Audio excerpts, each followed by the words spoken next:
And then they said, okay, well, we're going to swap out your car, but you got to give us a few minutes. So I was just sitting up there waiting for them to switch out the car. He hooked up? I don't get nothing. All my soldiers on the streets, that really. It's hooked up. Oh, you turn it off, turn it back on. Oh, you finna do it?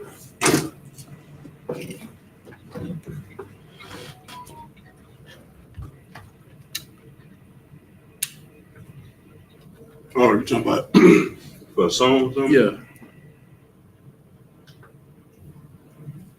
Yeah, you can hook it up. You should already be connected, huh? It should be. I don't have mine on.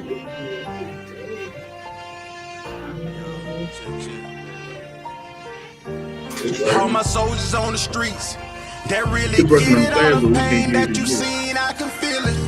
I'm your brother, you my brother, we connected. Have mercy on us, Lord, please protect us. All the games that I played, I done seen it all. Ain't taking no shit, not at all. So I gotta go get it. I gotta go get it. All my soldiers on the streets, that really get it. All the pain that you seen, I can feel it. I'm your brother, you my brother, we connected. Have mercy on us, Lord, please protect us. All the games that I played, I done seen them all. Ain't taking no shit, not at all. So I gotta go get it. I gotta go get it. When you know what's really real, what do it feel like? You keep on telling lies just to make yourself feel right. Clutching on my stomach every night. I got bad nerves, sweating in my sleep, fighting demons. It's a cold world. Feel like it's all on me. All the pressure, all the pain, all the struggle, all the hustle, all the tension, not to mention all the praying that I did. Hope it changed for me. Did it change for me? Yeah. Now I'm looking at myself in the mirror, and every day my vision getting clear. God got me, so whom shall I fear? Not a damn soul. All my soldiers on the streets, that really get it. All the pain that you seen, I can feel it. I'm your brother, you my brother, we connected. Have mercy on us, Lord, please protect us. All the games that I played, I done seen it all. Ain't taking no shit, not at all. So I gotta go get it. I gotta go get it. All my soldiers on the streets, that really get it. All the pain that you seen, I can feel it. I'm your brother, you my brother, we connected. Have mercy on us, Lord, please protect us. All the games that I played, I done seen them all. Ain't taking no shit, not at all. So I gotta go get it. I gotta go get it. Preaching prophet of the Lord, so I move like one. Plus I got my brothers with me, but we move like one. You got a problem with them, got a problem with me, because we move like some soldiers wearing army fatigue. All the problems of this world got you stressed out. Niggas flexing on you, now you feeling left out. You popping pills, trying to find a way to check out. But I got you, my niggas, show you all the best route. I can show you the way, man. I can just sit down and break this shit down to you. You a soldier, I see it in you. I see the pain. All my soldiers on the streets, that really get it. All the pain that you seen, I can feel it.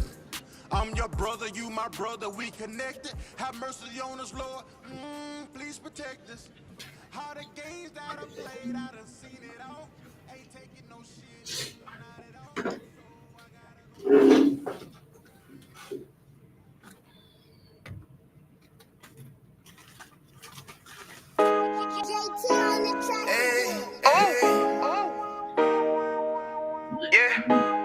Yeah, he. Fuck wrong with you, boy? You know what time it is, nigga. Better watch how you step in. Yeah. Put that with my niggas. Yeah.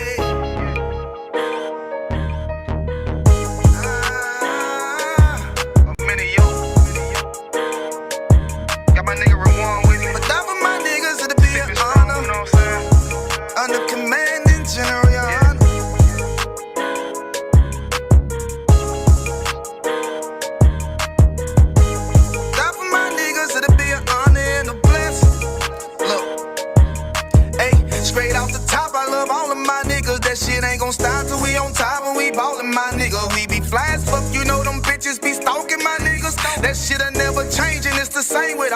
niggas. City to city, I should be at home. That's what my ribs say.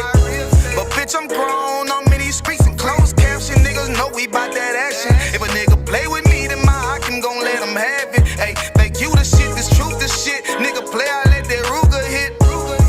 Get on them tracks, they be like, who is this? I'm rude with it. Ain't got no manners. All them pussy niggas talk the shit. Yeah, I know they can't stand us, but we UPK Louisiana, bitch, that's what I'm rippin'. And my niggas solid, number real ones in my section. If you wanna get down, put your boots on, start stepping. Brotherhood is a weapon. Brotherhood is a weapon. Better watch how you steppin', cause brotherhood is a weapon. If I die for my niggas, it'll be an honor and a blessing. Better watch how you steppin', cause brotherhood is a weapon. Brotherhood is a weapon. Better watch how you steppin', cause brotherhood is a weapon. If I die for my niggas, it'll be an honor and a blessing. Better watch how you steppin', cause brotherhood I lay my life down right now for all my sisters and brothers, because I love them. I see them dapping and hug them. It's amazing to see how well we adapt from the struggle. Born again from a life of sin, trapped in the gutter. My mind frame was to kill my own kind. Feeling inferior, waking up ready to die.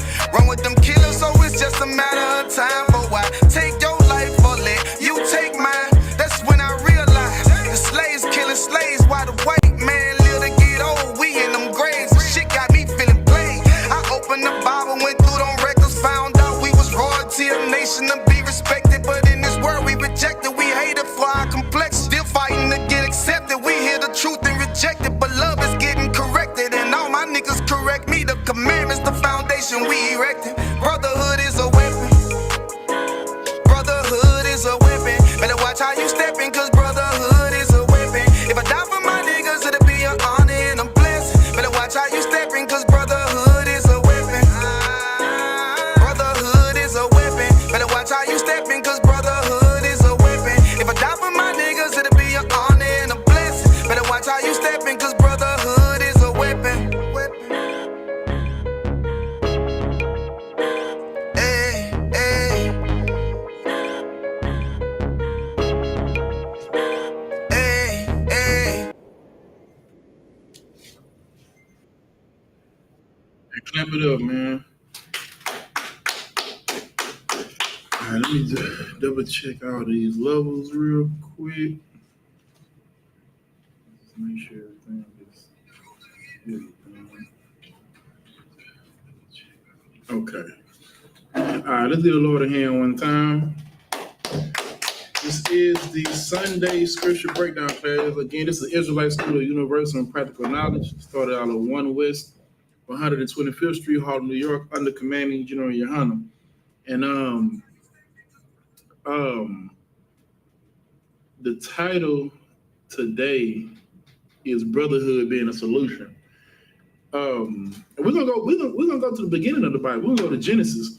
A lot of people, rightfully so, when it comes to brotherhood, we always reference the scriptures, Christ, what things Paul said and stuff like that. But brotherhood has always been a spiritual thing.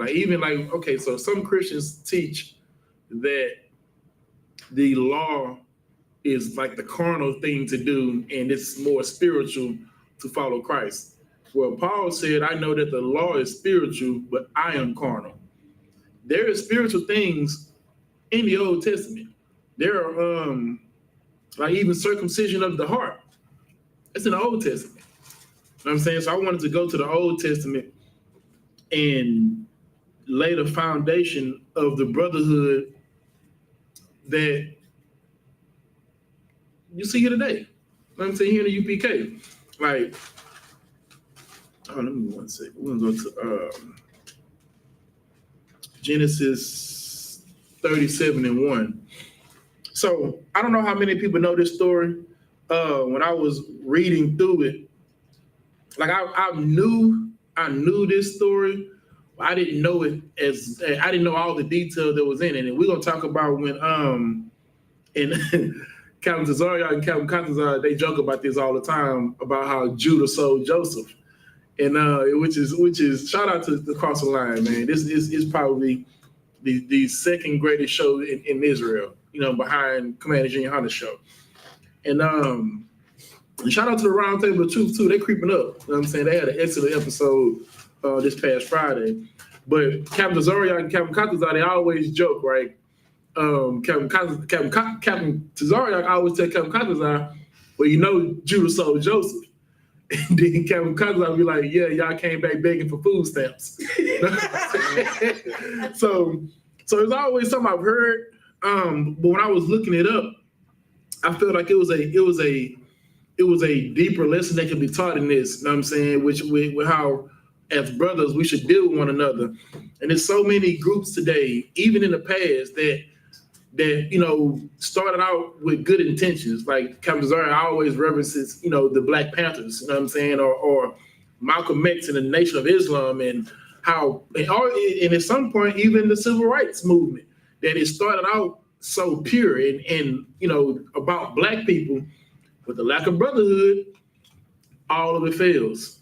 You know what I'm saying? When it comes down to drug uses, whether it be, you know, adultery, fornication, there's always something that goes wrong with these movements because the Lord isn't in it. But here in One West, our foundation is brotherhood. And that's what we're going to talk to today. You know what I'm saying? So now it's a lot of scriptures. It's a lot of you. You know what I'm saying? Because this story is so important, and it spans about 3 or 4, possibly 5 chapters. So we're gonna try to condense this down as much as possible. We're gonna start off with Genesis, the 37th chapter, starting at verse 1. This is the book of Genesis, chapter 37, verse 1. And Jacob dwelt in the land wherein his father was stranger. Wait 1 second. Anybody got any questions first before we start? Okay, let me check online real quick. Because if ain't no questions, most in Christ, like I said, there's a lot of reading. But if there's questions, let's get those first. Let me check as well. You checking YouTube? I'm on Facebook. Ain't no question. Checking the restream. You know, I don't questions come through. Is that how y'all be seeing them questions? Come. Damn. I mean, y'all be browsing YouTube. That's weird. Okay, well, if it ain't, just let me know. If it ain't any, then fine, we'll just go ahead. Just let me know. No questions, sir. All right, no sweat. Go ahead and start. Come. This book of Genesis, chapter 37, verse 1. And Jacob dwelt in the land wherein his father was a stranger, in the land of Canaan. Mm-hmm. Verse 2. These are the generations of Jacob. Joseph, being 17 years old, was feeding the flock with his brethren. Mm-hmm. And the lad was with the sons of Bilhah and the sons of Zilpah, his father's wives. Mm-hmm. And Joseph brought unto his father their evil report. Joseph brought unto his father their what? Evil report. Now, you know anything about brothers. You got a brother that's telling on y'all. That is... Right. Now, here's the thing. We're going to be mad. But why just not do... Why be wrong, though? You know what I'm saying? Like, it's not like he's snitching and it's like, oh man, you know what? That's real. You know what I'm saying? Because I shouldn't have done that. No. Your little brother tell on y'all, it's war. Mm-hmm. You know what I'm saying? You like, nah, I can't even trust you. Wait, why should you be trusting me to keep evil away from our parents? You know what I'm saying? Or evil away from our brethren. Knowing our history, now the history isn't here yet because obviously it's in the beginning, but knowing the history of Israel, we don't do well trying to hide evil out. You know what I'm saying? So this brother went out there with his brothers and he reported the evil that he saw. Keep reading. Okay. Verse 3. Now Israel loved Joseph more than all his children because he was the son of his old age. And he made him a coat of many colors. Mm-hmm. And when his brethren saw that their father loved him more than all his brethren, they hated him. They did what? They hated him. They did what? Hated him. And could not speak peaceably unto him. You hear that? They hated him. They hated Joseph because his daddy loved him. He was a favorite. Like, this wasn't no difference in opinions. This wasn't no difference in scriptures. This wasn't no difference in, anything. They just hated this nigga because their father loved them so much. Right. What does that sound like today? Keep reading. Come. Verse 5. And Joseph dreamed a dream, and he told his brethren, and they hated him yet the more. So Joseph dreamed some dreams, and he told his brothers about his dreams, and they hated this nigga more. Keep reading. Come. Verse 6. And he said unto them, Hear, I pray you, this dream which I have dreamed. So now this is the dream that he had. And if you're not familiar with this story, man, I suggest once this class is over to go back and read all of it. Because like I said, we're gonna try to get through as much as we can. But listen to the dream he told them. Keep reading. Come. Verse 7. For behold, we were binding sheaves in the field, and lo, my sheaf arose, and also stood upright. And behold, your sheaves stood round about, and made obeisance to my sheep. And his brethren said to him, Shalt thou indeed reign over us? Or shalt thou indeed have dominion over us? And they hated him yet the more for his dreams and for his words. So Joseph had a dream that they were binding sheaves in the field. If I'm not mistaken, a sheaf is a hold on, let me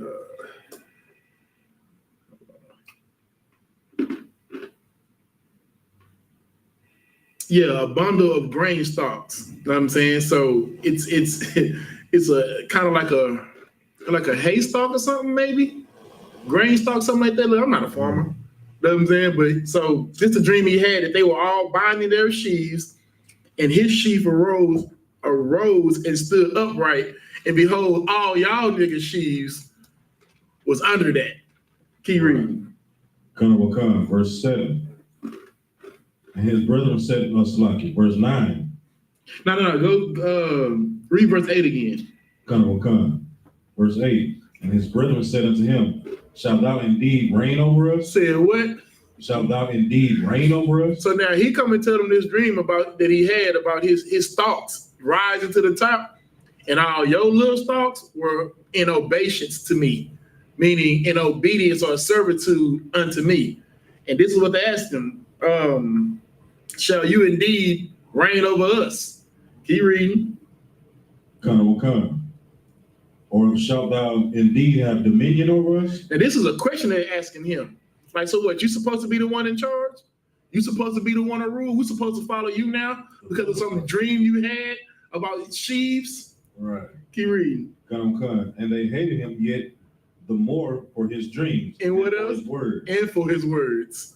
They hated them damn dreams and they hated them words. Keep reading. It is stop there.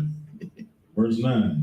And he dreamed yet another dream, and told it his brethren, and said, Behold, I have dreamed a dream more. And behold, the sun and the moon and the 11 stars made obeisance to me. And he told it to his father and to his brethren.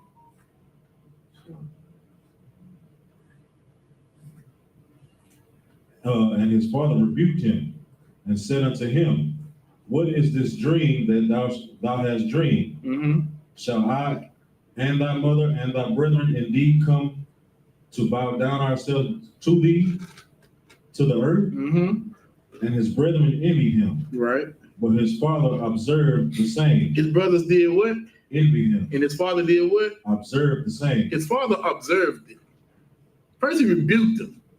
Then he observed it like, okay. He had a vision, because the Lord can give people visions. You know what I'm saying? And this man had a dream. And in his dream, he was up here, you niggas are down here.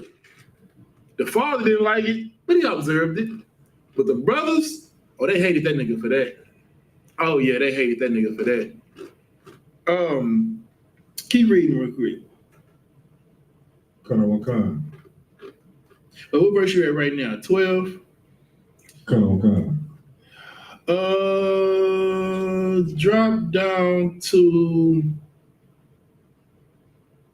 verse 14. Come. This book of Genesis, chapter 37, verse 14. And he said to him, Go, I pray thee, see whether it be well with thy brethren, and well with the flocks, and bring thee word again. So he sent him out of the vale of Hebron, and he came to Shechem. Notice he say, whether it be well with thy brethren and well with the flocks, and bring me word again. Because you remember we read earlier, he brought them the evil report of their brothers. So now he's going back out there to find his brothers, you know what I'm saying, and to feed the flock.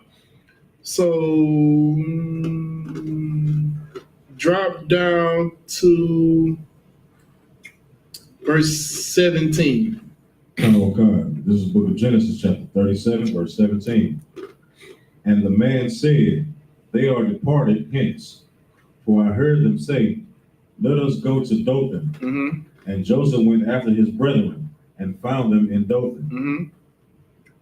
And when they saw him far off, even before he came near unto them, they conspired against him to slay him. They conspired to do what? Against him to slay him. They conspired to slay the brother.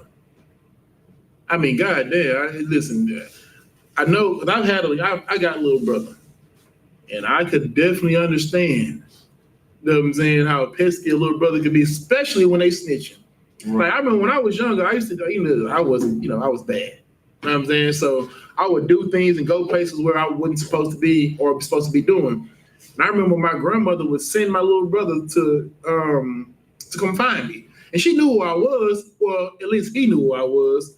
So he'll come to, matter of fact, this was in 3rd Ward, the Martin Luther King Center. I used to hoop there all the time. Right. You know what I'm saying? So everybody at the King Center hooping, but I'm supposed to be at the house, but I'm at there hooping. So I see him walk by and be like, Granny say, come in the house. I'm like, look, man, just tell him you ain't seen me. He be like, all right, cool. So now I'm thinking he going back telling him that he ain't seen me. This nigga was going back there telling her everything.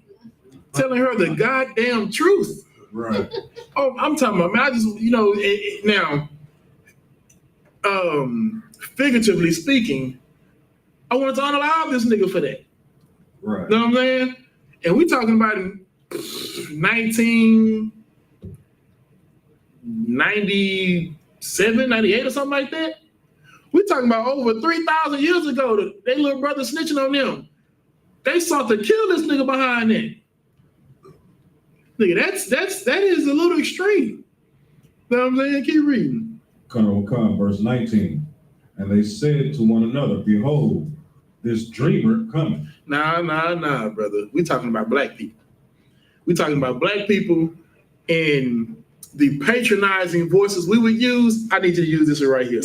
Right. We talking about niggas, right? Yeah, we'll read that. And they said to one another, man, behold, the dreamer cometh.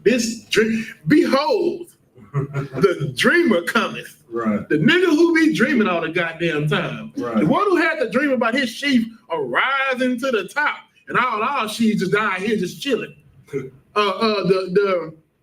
sun and the moon and everybody just bowing down to this nigga. Here he come. He come move fast. You the king of Pride Rock, huh? Right. Well, it's a phrase our older people would say. For some reason, we knew no history about the Egyptians but King Tut. That's the only nigga everybody knew. Right. And our people's all, you think you King Tut or something. Yeah. This is what they're telling him. Here come old nigga who be dreaming. Keep reading. Verse 20. Come now, therefore, and let us slay him and cast him into some pit. And we will say, some evil beast hath devoured him. You hear that? Keep reading. And we shall see that, and we shall see what will become of his dream. Do you hear these niggas? They said we're gonna toss him into a pit and say some animal ate him, and we're gonna see what them dreams talking about. We're gonna see how good that sheep is. Yeah, I mean, have him good. You ain't gotta. Yeah. So.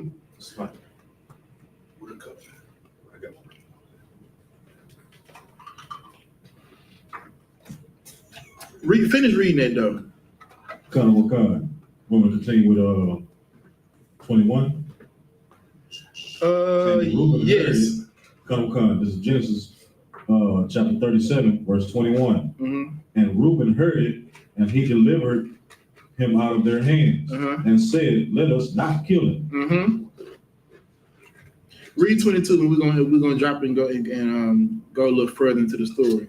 And Reuben said unto them, "Shed no blood, and cast him into this pit that is in the wilderness, and lay no hand upon him, that he might rid him out of their hand, to deliver him to his father again." So now Reuben was like, "No, let's not kill him. You know what I'm saying? Let's just put him in this little pit." You know what I'm saying? And when everybody was gone, Reuben was gonna come back and get him and bring him back to the house. That was the plan. We're gonna skip down to go to chapter 42, verse 1. So, and many of you know this part of the story. So Judah was the Midianites came by. They ended up finding him in a hole, you know what I'm saying, in the pit, and they sold Joseph into the Egyptians. You know what I'm saying? So they went back to try to see, was he there? Joseph wasn't gone. Oh, well, he was gone. So what they did was they took this coat of arms that his father made for him. They killed the little goat, put the blood all over the coat, brought the coat back to the house and like, look, you know what I'm saying? This is Joseph's coat. We don't know what happened, but it looks like a beast ate him. Looks like some beast must have killed him. You know what I'm saying? We don't know what the body yet, but all we found left was this coat. That's what they brought back to the father. So we're gonna skip ahead into it to the 42nd chapter. This is the book of Genesis, chapter 42, verse 1. Now, when Jacob saw that there was corn in Egypt, Jacob said unto his sons, "Why do ye look at one but another?" Verse 2. And he said, "Behold, I have heard that there is corn in Egypt. Get you down thither, and buy us from thence, that we may live and not die." Mind you, now he's saying this because at this time, now again, that's why I encourage you to go back and like read all of this, because it gives the whole time. I'm gonna try to bring everybody up to speed. This is in the midst of one of the worst famines around. Nobody has food. The only people got food is Egypt. And what Pharaoh was telling people, that if you needed bread, go see Joseph, and whatever Joseph tell you to do it, because he was the one feeding everybody. You know what I'm saying? Because it was a famine in all the land, and nobody had food but Egypt, and they only had food in Egypt because of Joseph. You know what I'm saying? So this is the part where his father found out that there's food in Egypt, so he's sending the brothers to now go to Egypt to get some food. Keep reading. Verse 3. And Joseph's 10 brethren went down to buy corn in Egypt. But Benjamin, Joseph's brother, Jacob, sent not with his brethren, for he said, "Lest peradventure mischief befall him." And the sons of Israel came to buy corn among those that came, for the famine was in the land of Canaan. And Joseph was the governor over the land, and it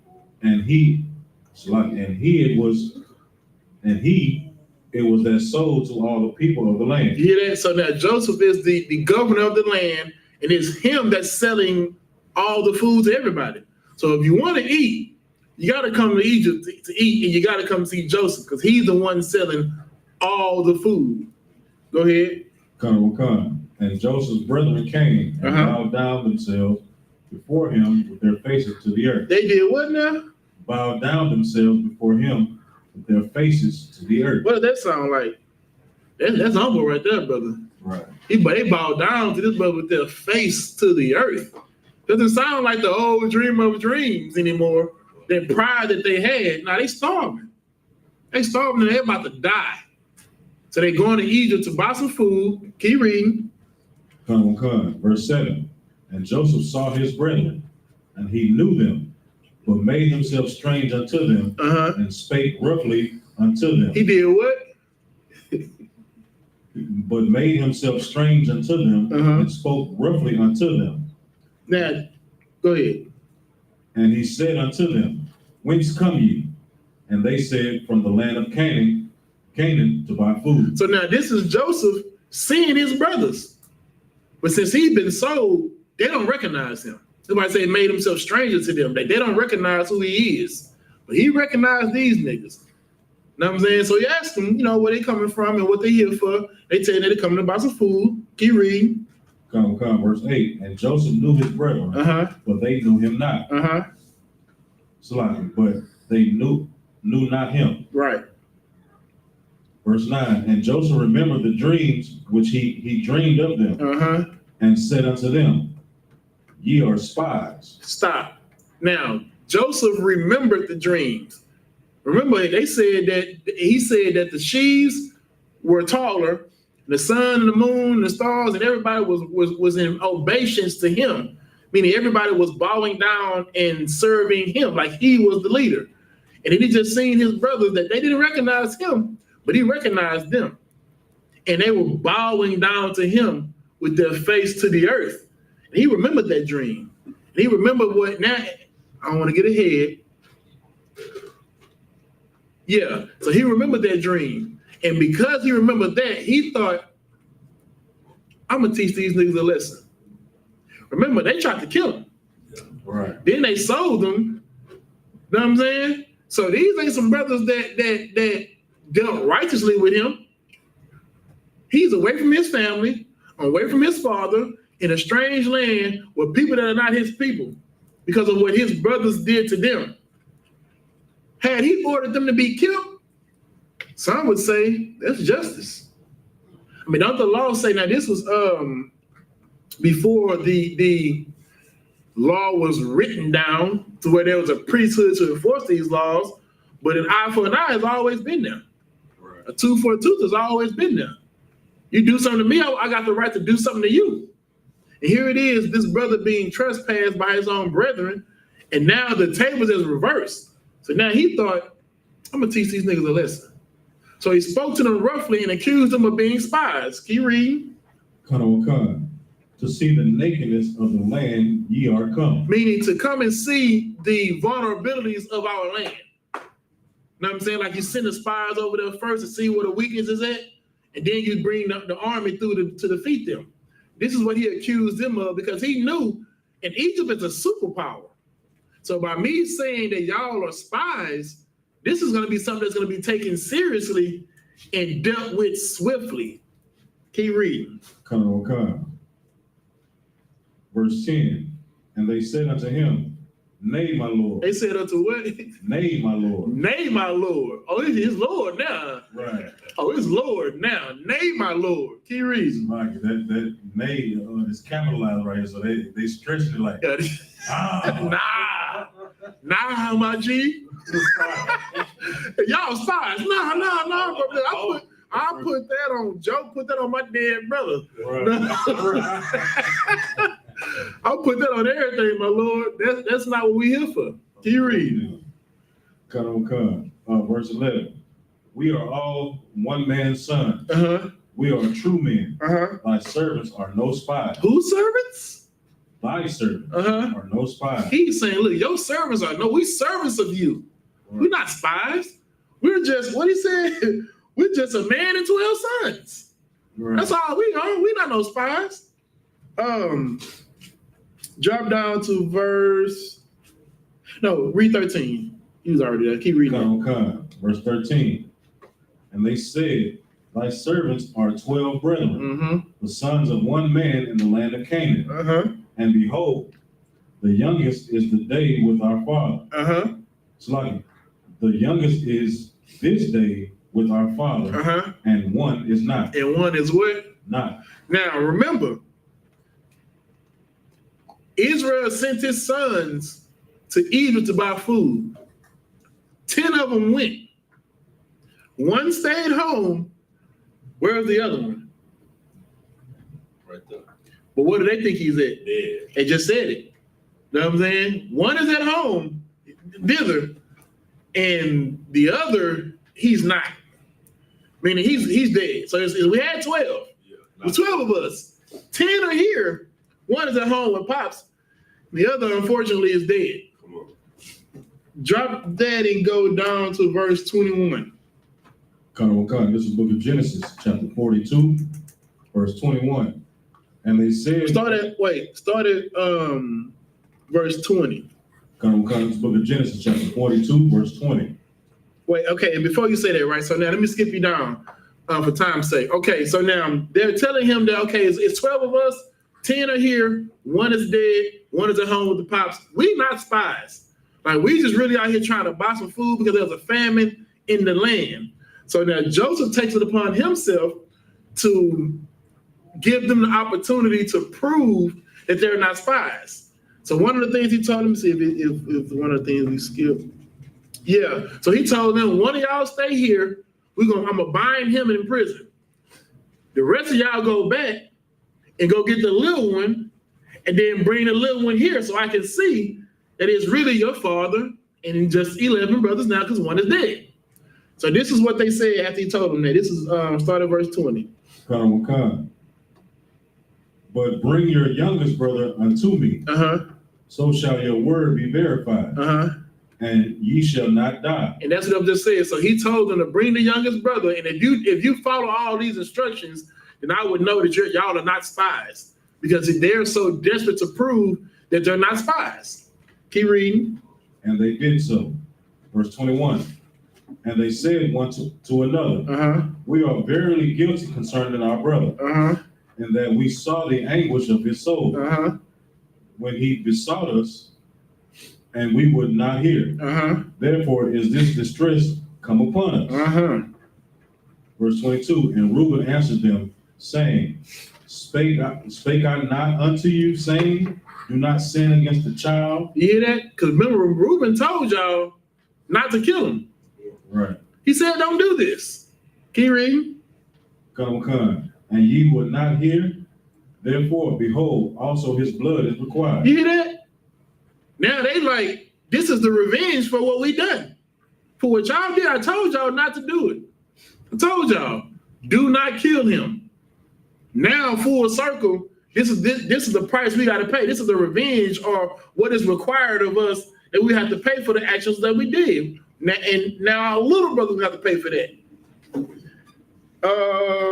3. Keep reading. Come, verse 23. And they knew not that Joseph understood them. For he spake unto them by an interpreter. You hear that? Like that's powerful. Like they didn't think he could understand the language because he's acting like he don't understand because he's talking through this interpreter. Right. Know what I'm saying? But he hears everything they saying because remember, he recognizes them, but they don't recognize him. Keep reading. Come, verse 24. And he turned himself about from them and wept, and returned to them again and communed with them, and took from them Simeon and bound him before their eyes. Now, remember I told you, he told them one of y'all are going to stay as a prisoner while the rest of y'all go back and bring your little brother so y'all can prove that you're not spies. Keep reading. Come, verse 25. Then Joseph commanded to fill their sacks with corn, and to restore every man's money into his sack, and to give them provision for the way. And thus did he unto them. Now, I want y'all to understand what he just did. Remember, they came up there to spend money for food. So what Joseph had them do was fill all the stuff up with food and give them their money back. Right. This is the brother that they sold. He could have just had them murdered. He could have felt like y'all tried to kill me. I'm gonna kill y'all. That's what he could have done. He could have rendered evil for evil. But Joseph remembered that dream. I don't want to get ahead of myself. But Joseph remembered that dream and knew that he had a bigger role to play. But before he played that role, brother, he was gonna teach them that. Drop down to verse 36. Come. This is the book of Genesis, chapter 42, verse 36. And Jacob, their father, said unto them, Me have ye bereaved of my children. Joseph is not, and Simeon is not, and ye will take Benjamin away.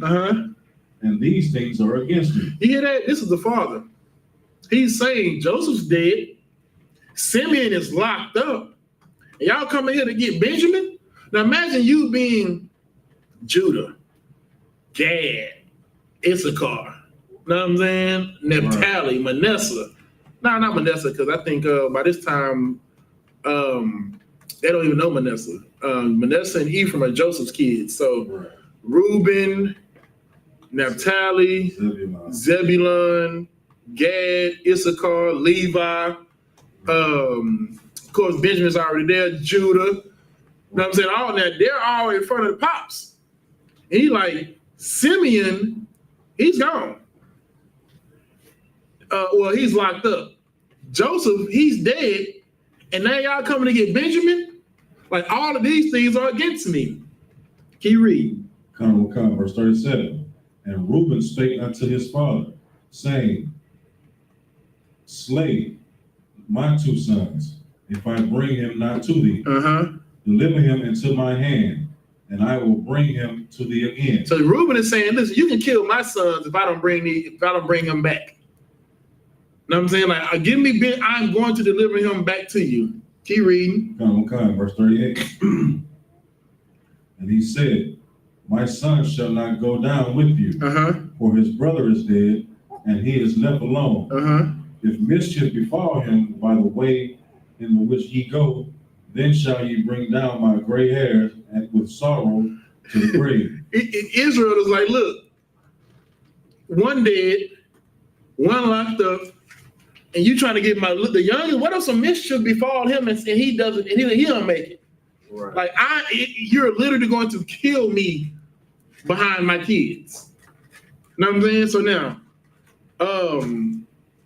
we're gonna drop.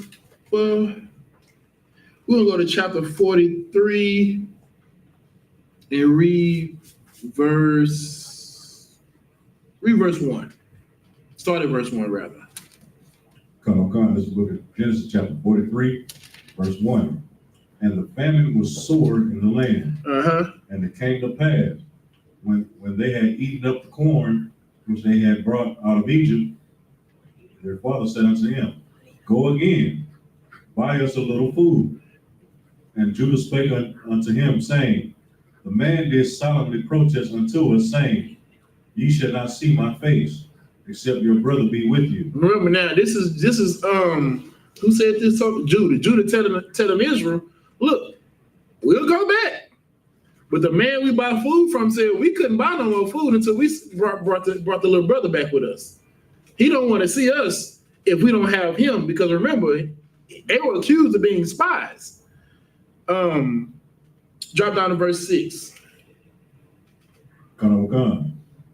Verse 6. And Israel said, wherefore dealt ye so ill with me, as to tell the man whether he had yet a brother? So Israel, like, why did you even say you had a brother? Like, why did y'all even give up all this information? Like, well, he would have never even known about Benjamin if you didn't tell him. Surely he didn't know. He at home with me. How the hell do you even know you had a little brother? Right. Remind you, this is a father scolding his sons.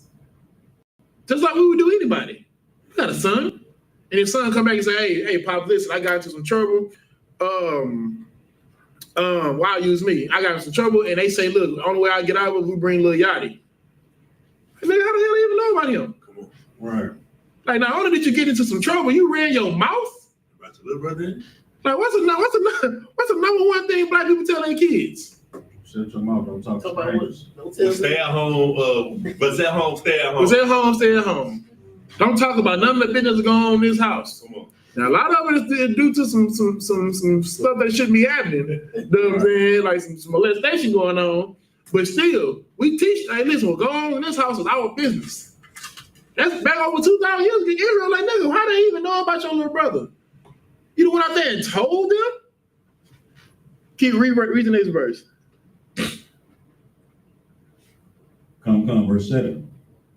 And they said, the man asked us straightly of our state and of our kindred, saying, is your father yet alive? Had he yet another brother? And we told him according to the tenor of these words. You told him according to the what? The tenor of these words. The tenor. Let me see. Okay, hold on. The tenor of the what does that mean? The tenor. It means the mouth of a man. The tone. The tone. And like tenor deep, like, I don't know. That's Nah. that's wise. The seriousness of Like the seriousness of his voice. Remember, he said they asked him straightly, do you got a father? Do you got another little brother? Now imagine you have information, right? It's your information. You know what I'm saying? There's somebody talking to you and they just flat out act. Now, this is somebody that's already accusing you of being a liar. He's calling you a spy. Yeah. You're like, no, I'm not a spy. Nigga say, you got a father? And don't you got a son? You be like, yeah. You know what I'm saying? Hey, look, my father's sick, my son back at the house. Like, because he's asking, usually when people ask these questions, they know a little bit. So the seriousness of his voice, and he said he straightly asked me. I think he straight out asked me that I got a father and another younger brother. I just wanted to tell him, yeah, remember, they scared as hell. You know what I'm saying? Like this man, they're in Egypt. They're in another land seeking about food, and this man who's the governor of Egypt is accusing them of being a spy, saying, oh no, you just coming to see the nakedness of the land.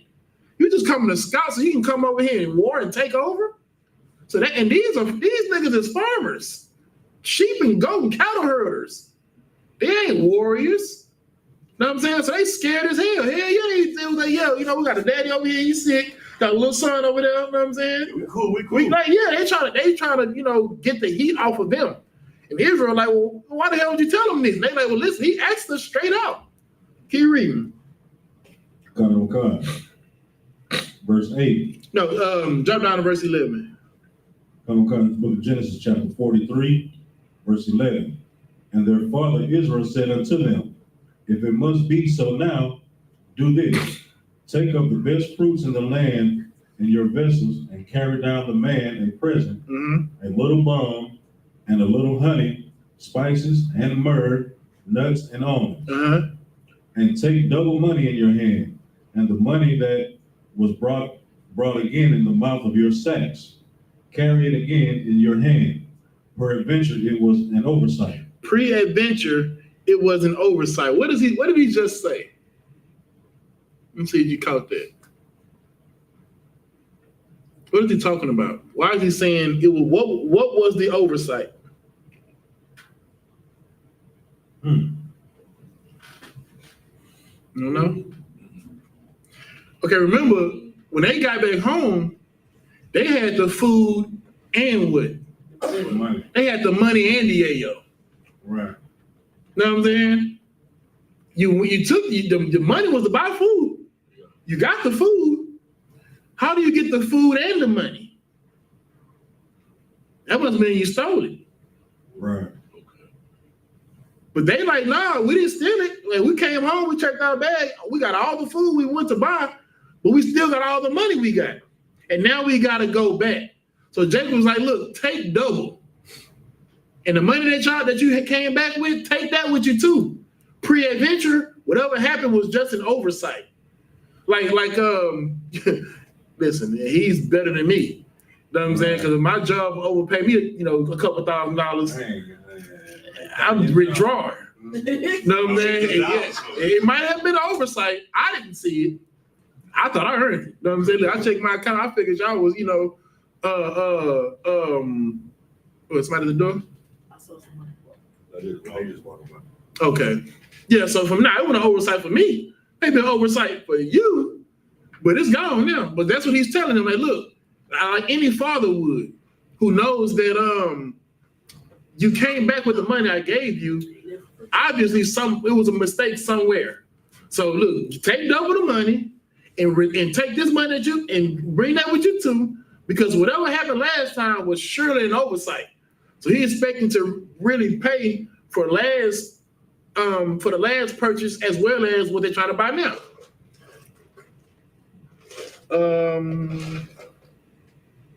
Okay, read today's verse.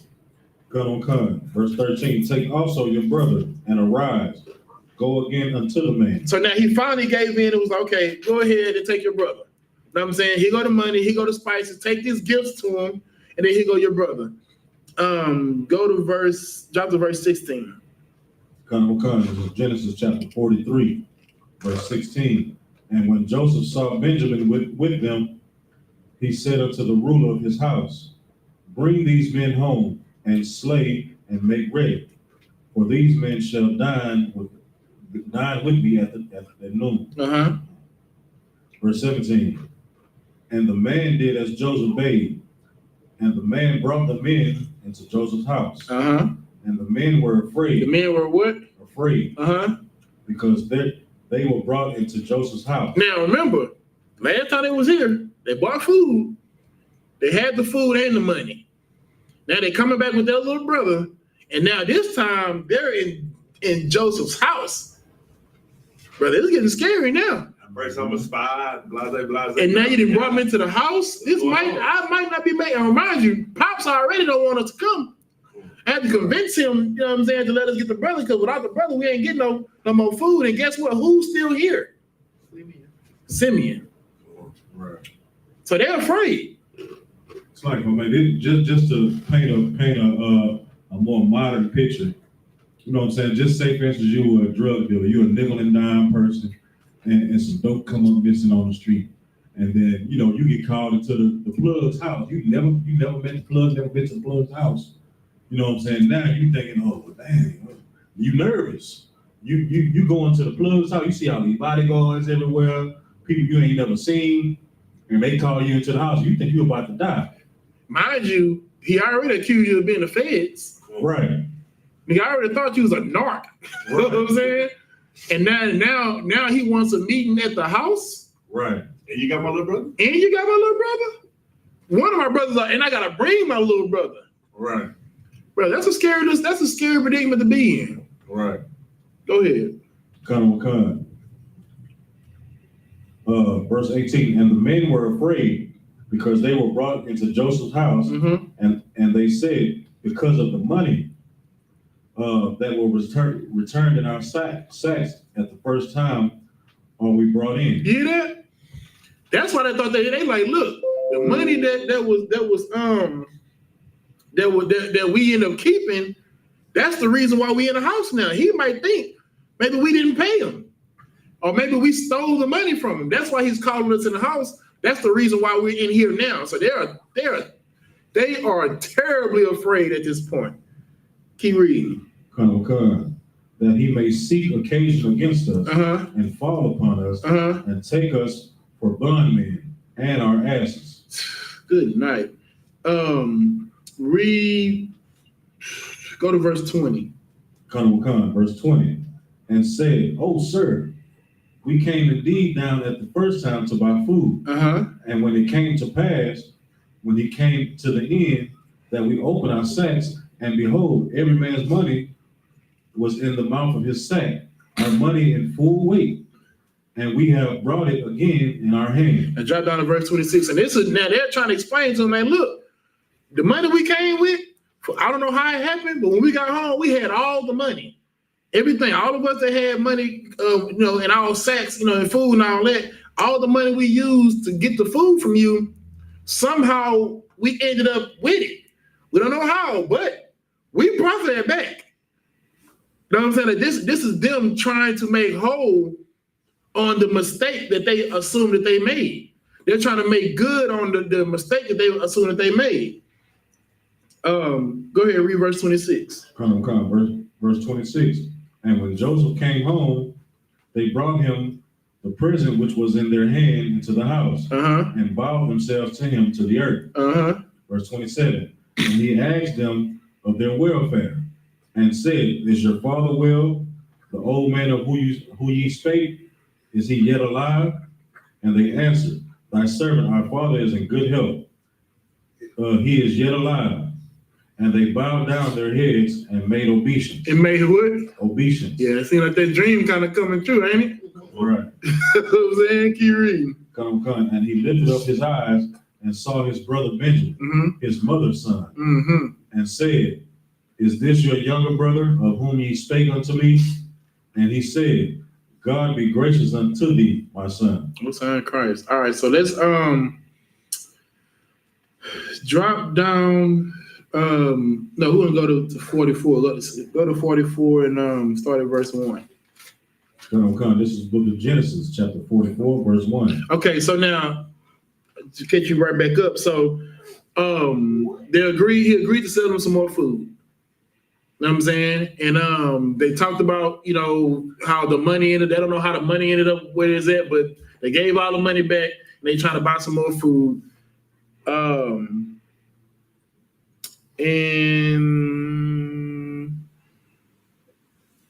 Okay, yeah, so then they had the feast.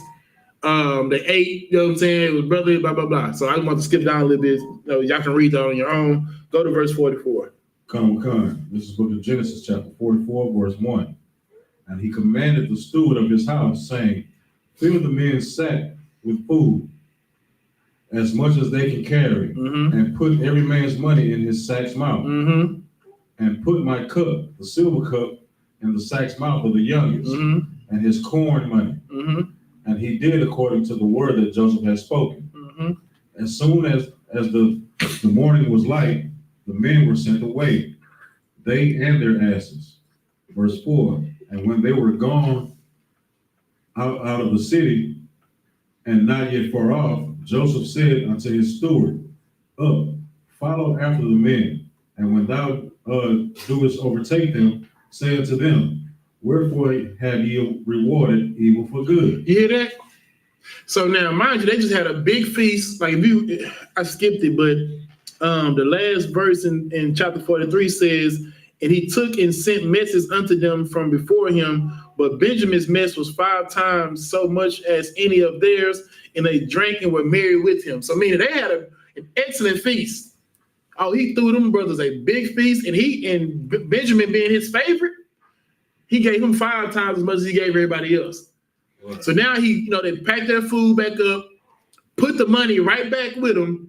Then he put this cup in there. Then he told his steward, go ride up on him. Know what I'm saying? Go ask them, because when he search it, or when he tells them that something is missing and maybe that they have it, that would be an evil thing to do, to steal from somebody that just gave you so much of a feast. Meaning you rewarded my hospitality with an evil deed. And that's what he told the steward to say to them. Keep reading. Come. And he overtook them and spake unto them these same words. And they said unto him, wherefore said my Lord these words? God forbid that thy servant should do according to this thing. God forbid that who? That thy servant. Listen, they've been tossing that servant around like a mug, boy. Right. Thy servant, my Lord. Thy servant's this, thy servant that, bowing down with their faces toward the earth to him. Keep reading. Come, verse 8. Behold, the money which we found in our sack's mouth, we brought again unto thee out of the land of Canaan. How then should we steal out of thy Lord's house silver or gold? Think about it's so right. They didn't do it. They're pleading with this brother. Bro, like why would you accuse us of stealing something from you when we came to buy food and we made it back to our house and we still had the money? We brought that money to you. We didn't keep it.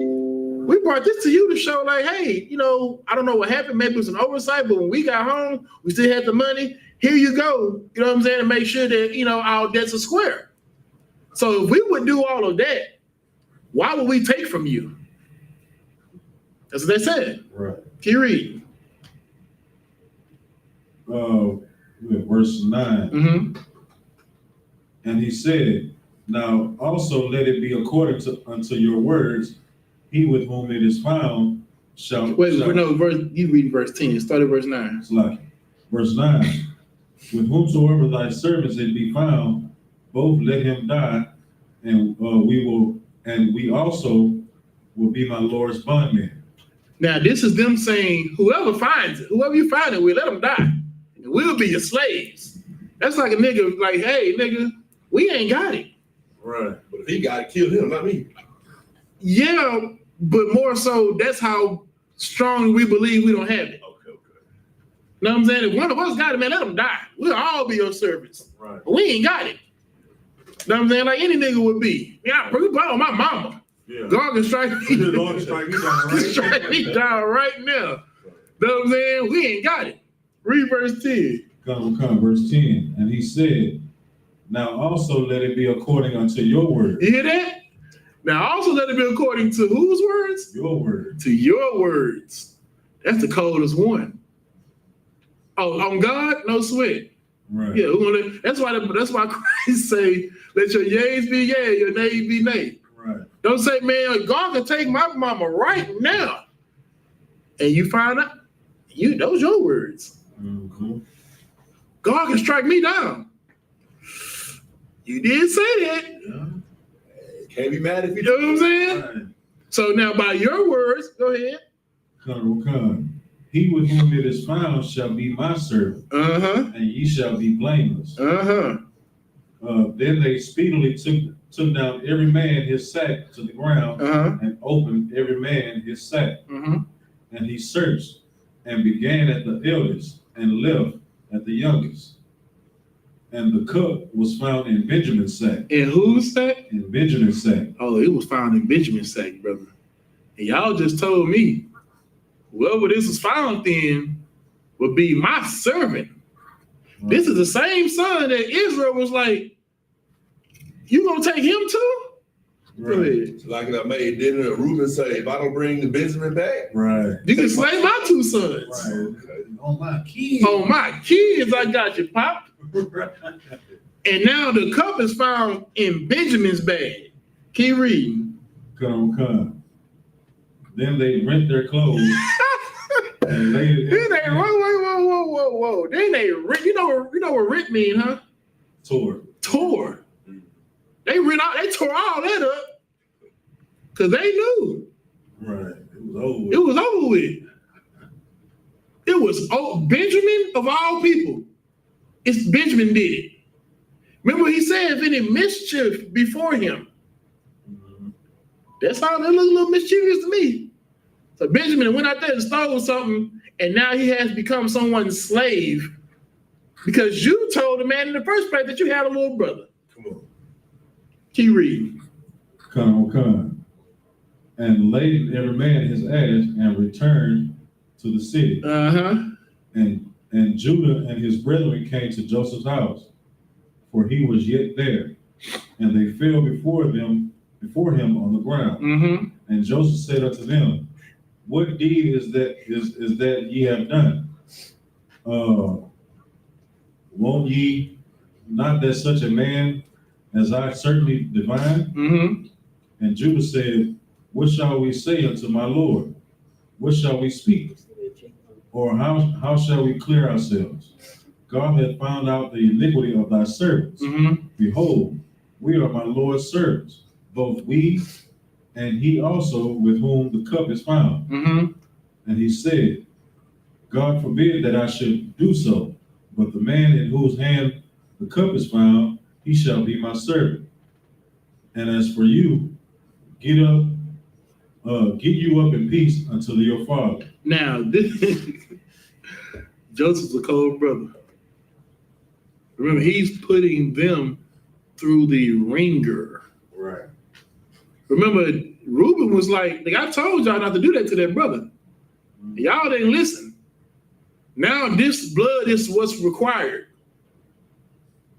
Know what I'm saying? Like what they did was a horrible thing to Joseph. First wanting to kill him. Well, no, first even hating him. Christ said, whoever hates thy brother without a cause shall be in danger of the hellfire. Right. Without cause, you are not allowed to even hate your brother. And they hated their brother without a cause because he was the father's favorite. You know what I'm saying? Okay. We're gonna drop that and go to chapter 45 and start at verse 1. Well, okay, before that, so let me see. What did we miss? Bring them down. So, okay, well, the only thing we're skipping is when he told them that Benjamin was going to stay with him for them to go get the father, they ran down everything they told their father. Because Pops was saying, no, I don't want you to take my son. And they was like, well, the man was saying the only way we can come back is if we bring him. So they just running those things down to Joseph. You know what I'm saying? But go to 45, start at verse 1. Come. This is book of Genesis, chapter 45, verse 1. Then Joseph could not refrain himself before all them that stood by him. And he cried, because every man to go out from me. Also, like, caused every man to go out from me. And there stood no man with him, while Joseph made himself known unto his brethren. Verse 2. And he wept aloud, and the Egyptians and the house of Pharaoh heard. And Joseph said unto his brother, I am Joseph. Doeth my father yet live? And his brethren could not answer him, for they were troubled at his presence. You hear that? Like they didn't even understand what was happening. They were shell shocked when he said that I am Joseph. Remember, he doesn't look like them. He's been with the Egyptians the last 4 or 5 years. Right. You know what I'm saying? Yeah, he looking like a goddamn pharaoh, and then he's the governor. Right. He's the governor of Egypt. Then remember when he was talking, he used an interpreter, meaning he knew the Egyptian language. Yeah. So he let the Egyptian listen to them and then tell him what was being said. So they don't even think that he can even speak what they speak. Keep reading. Come. Verse 4. And Joseph said unto his brethren, come near to me, I pray you. And they came near, and he said, I am Joseph, your brother, whom ye sold into Egypt. Now therefore be not grieved, nor angry with yourselves. Stop. He told them, I am Joseph, the one you sold to the Egyptians. Let that sink in. Out of everything they've been through.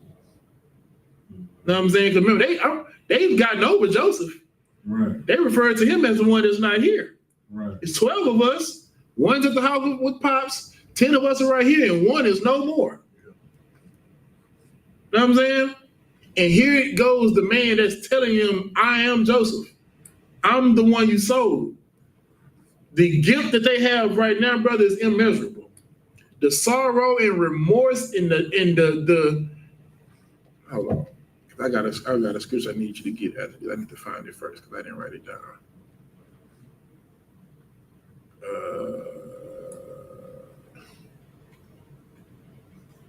That's a hell of remorse you gotta live with for a long time. It is. Every time you look at his face, you gotta like, dang.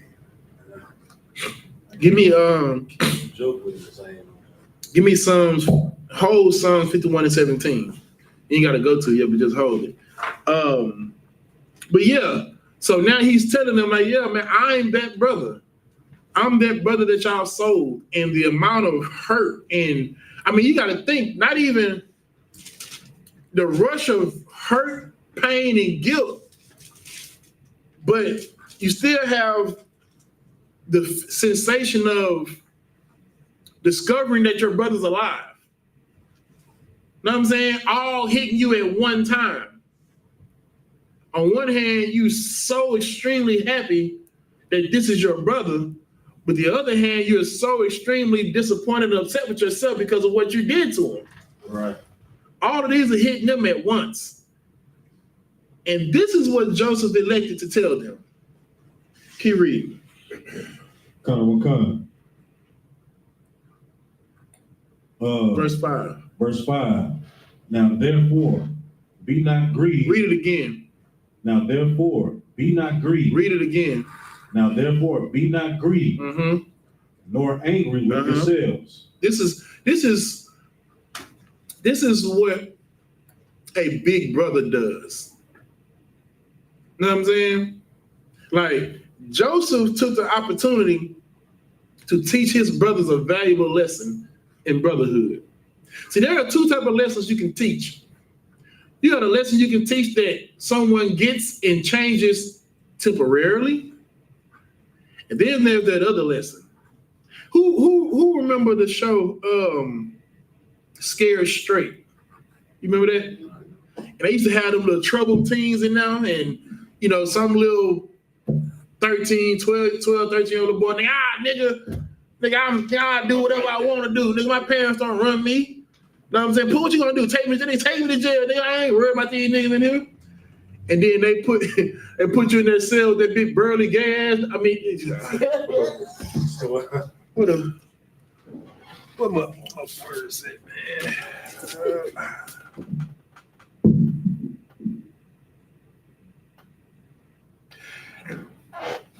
Some big burden alternative lifestyle man sitting in the cell with you. Know what I'm saying? Who remember was it Money Talks?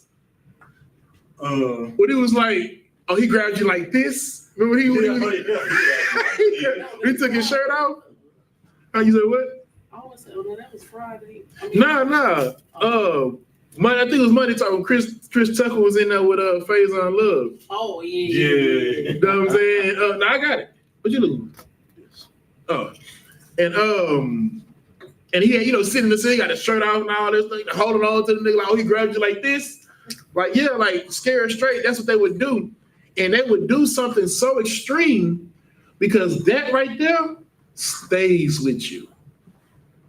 You understand what I'm saying? Like, it's a reason why when Adam and Eve sinned in the garden, God had to kick them out of it. Because had he just told them, oh, okay, listen, next time, don't do that. Or, oh, you know, next time, don't sell your brother. That wouldn't have resonated the way this did. So yeah, sometimes you got a lesson where you can judge, you know, hey, brother, don't do that. You know what I'm saying? That's wrong. You shouldn't do that. Then you got that other thing that stays with you forever. Keep reading.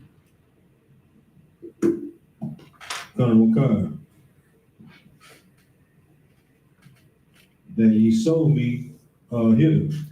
For God did send me before you to preserve life. Before what? God did send me before you to preserve life. Read it again. For God did send me before you to preserve life. You hear that? That's a brother. Imagine all the sorrow and remorse and just how low you would have to feel of yourself for what you've done to your brother.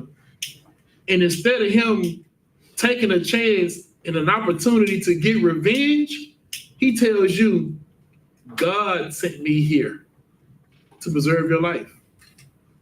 God did. No, you didn't do this. This had nothing to do with you. This was what God did. The weight it takes off your brother's shoulder. That's what a leader is. That's what Commander General YAHANNA is to us today. That's right. You know what I'm saying? We look at Commander General YAHANNA as a father figure because he's the eldest brother in our family. He's the eldest. He's the brother that held it down the longest. He's the one the mantle was passed down to, and he's the one that's leading us. But he's still a brother. But he's a brother like Joseph. Keep reading. Verse 6. For these 2 years had the famine been in the land, and yet there are 5 years in which there shall be neither. In which there shall neither be earing nor harvest. If I'm not mistaken, earing mean like growing corn. Right. You know what I'm saying? No harvest. So the Lord knew there was going to be a famine in the land. And for the next 5 years, brother, there will be no growing anything anywhere. Keep reading.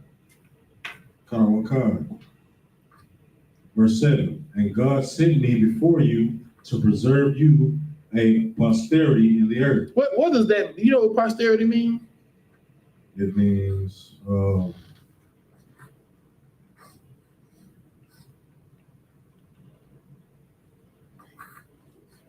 portion. Well, I believe the Strong's definition. Portion or rest. If you look up posterity, it means in the New Oxford American Dictionary is all future generations of people. In Oxford American Writers Thesaurus, future generations, or descendants. Now read that verse again. And God sent me before you to preserve you a posterity. A posterity, in the earth. Meaning, Salakia. Well, keep reading. You can finish it out, and I'm going to break it down. And to save your lives by a great deliverance. Meaning, the Lord sent me here to preserve you a posterity, meaning a future generation of people. These are the Israelites.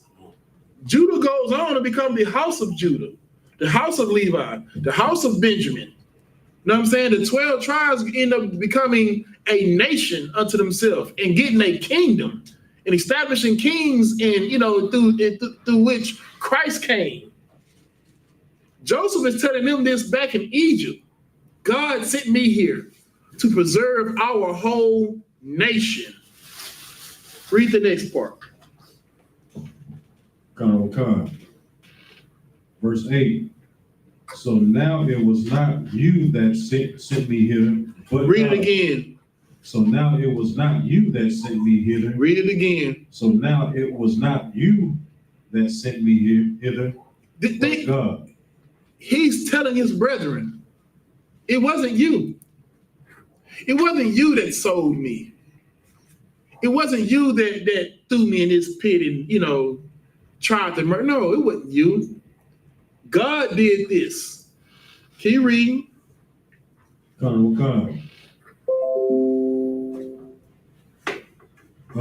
And he had made me a father to Pharaoh. A father to who? Pharaoh. He made Joseph a father to Pharaoh. Think about, okay, I know you probably don't understand. A father to Pharaoh would be like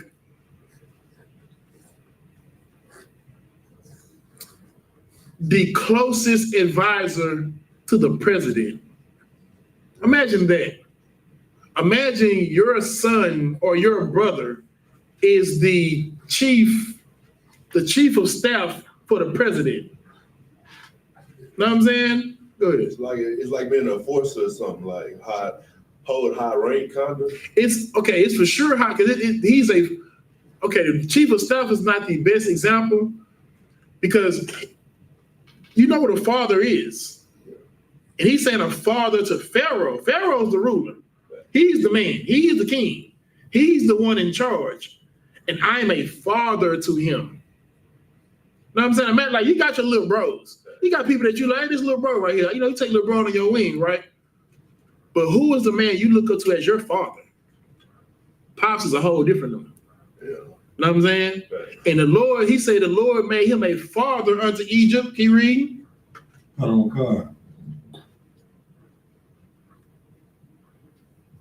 And Lord of all his house. What? All his house. And a ruler throughout all the land of Egypt. You hear that? This is what you got the scripture I asked for? Come. Read that. Come. This is the book of Psalms, chapter 51, verse 17. The sacrifices of God are a broken spirit. Are what? Are a broken spirit. A broken and a contrite heart. What, matter of fact, where you reading that? Psalms chapter 51, verse 17. Read verse 16 first. This is Psalm chapter 51, verse 16. For thou desirest not sacrifice, else would I give it. Thou delightest not in burnt offering. See, what we would do as a people back in the day, right? We had things that was like called sin offerings, and you know what I'm saying? If you sin, there's a goat you might have to sacrifice, or a calf, or a sheep, or a dove, stuff like that, right? And for so long, our people thought that the sacrifice was the thing God was pleased with. And right here in the book of Psalms, even before the covenant was broke, you know what I'm saying? Even before Christ had to come and be our sacrifice. We don't do away with sacrifices. None of the laws are obsolete, and the law is still in full effect. Do we go out there and sacrifice rams and goats for our sin atonement? No, because Christ is that atonement. But the Lord right here in Psalms told you he does not delight in the sacrificing of your bulls, of your sheep, of your oxen. Read it again. So Psalm chapter 51, verse 16. For thou desirest not sacrifice, else would I give it. Mm-hmm. Wait, else what? Else would I give it. Else would I give it. Like, if the, what pleasure does he take in taking your goats when he got the mountain goats? Right. What pleasure does he take in your herd of cattle when he has all the cattle on the goddamn earth to take? It is not your cattle that he's satisfied for the sacrifice. Keep reading. Thou delightest not in burnt offering. Verse 17. The sacrifices of God are a broken spirit. Or a what? A broken spirit. Or a what? A broken spirit. When you go back and you read this story about the lesson Joseph taught his brothers, brother, he humbled them. He humbled them. And what was so heavy about it, he had every right to do what they did to him. He didn't have to do that. But him being the brother that he was to them, he was the brother that we all need today. That's why like, when any good thing happens here in UPK, you know what we say? Most High in Christ. We do say Most High in Christ. But we give Commander Junior Hunter the honor. Right. Because for every bad thing an Israelite does, and not just in the UPK, I mean an Israelite anywhere, who bears their responsibility? Commander. He does. Right. There were 2 Israelites that shot up the Jewish store or something like that back in Jersey. They said the UPK did it. Salakia. They said the UPK did it. And had I want to say they had Captain Sakawa on the cover of the article. Right. You know what I'm saying? Trying to say, the I.S.U.P.K is out here shooting up Jewish synagogues. And Commander Junior Hunter had to get on the news, have an interview and tell them, like for one, first of all, that brother and that sister, whoever they was with, they had left like years ago. So that wasn't even active practicing Israelites, I guess, if that would be the word you use. But it didn't matter. They were Israelites, so they blamed General YAHANNA. So because of that, for every good nigga, if I go outside and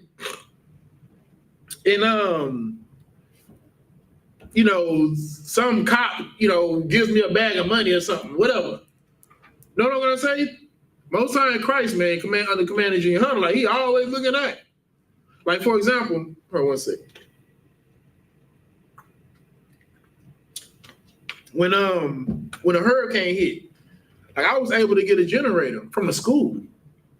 This school ain't here without Commander Junior Hunter. Right. So because of him, I got a generator. Now somebody can say, well, he didn't give it to you, and that's fair, no sweat. But if it wasn't for him, there would be no school in Houston. Right. There would be no real truth.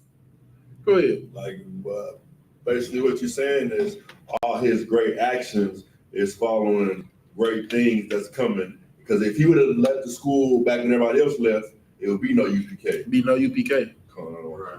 It wouldn't be none. So through that man alone, his strength and his discipline is what allowed me to be able to call myself a priest today. For any of us to say we're in the truth. You know what I'm saying? For us to be priests and prophets of the Most High in Christ, if it wasn't for him, we wouldn't have that. Had he felt weak like every other person falls weak. Let me tell you something, you Israelites out there, you are being raised how can I say this in the spirit of brotherhood? You don't have a father. You don't have a big brother like Joseph. You don't have that. Commanding Junior Hunter is that, though. He's able to teach you the lessons. He's a man you can look up to and pattern yourself off his strength. That's what Joseph did. Your leader, had a doctrinal difference. Whatever the hell that means. You know what I'm saying? For whatever, take the purple niggas, for example. Much polygamy. Too much tail was getting gotten in UPK by these men. Too much tail. And because of that, brother, he saw fit that he had to leave. He had to leave and make sure he created an environment where men didn't get that much tail. Female tail, I'm gonna say. Women. I don't know. I'm purple brothers. I'm not saying that y'all are getting alternative tail. Right. I'm not saying that. I'm just saying the school that your leader was in, those brothers were having more than one wife. I mean, much polygamy, as your leader said. And he vowed that when he left this school, there would never be another organization as long as he's in it that's getting that much tail. That's what he said. And that's what he did. Because you were raised by a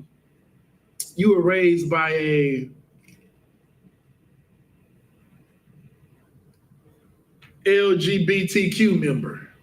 That's what you were raised by. That's what your leader is. Some of these brothers,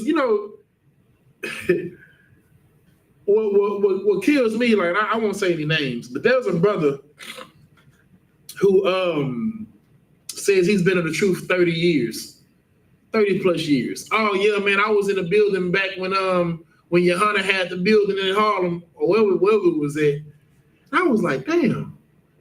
So when you were, I don't know if he's a trooper or a young man, I don't know what he was, but when you were in the school back in the day, you stayed in the building that the General YAHANNA was running, and then some splits later, now you're a leader, but General YAHANNA is still here? Like, I don't understand that. Like, if the UPK wasn't here, I would understand that everybody's erecting these places to try to establish the Lord's name somewhere righteous. I would respect that. But when you got somebody like Commander Junior Hunter who held on to this word, held on to the truth and the traditions of his fathers that brought him here, if he was able to stand on his own and keep the traditions going, then why not join him? The problem is brotherhood. So y'all think it's the doctrine that make you what you are. You know what I'm saying? Or it's what you're teaching. Listen, I don't give a damn about the doctrine now. I ain't gonna lie to you. I teach what I'm told to teach. You know what I'm saying? And that's it.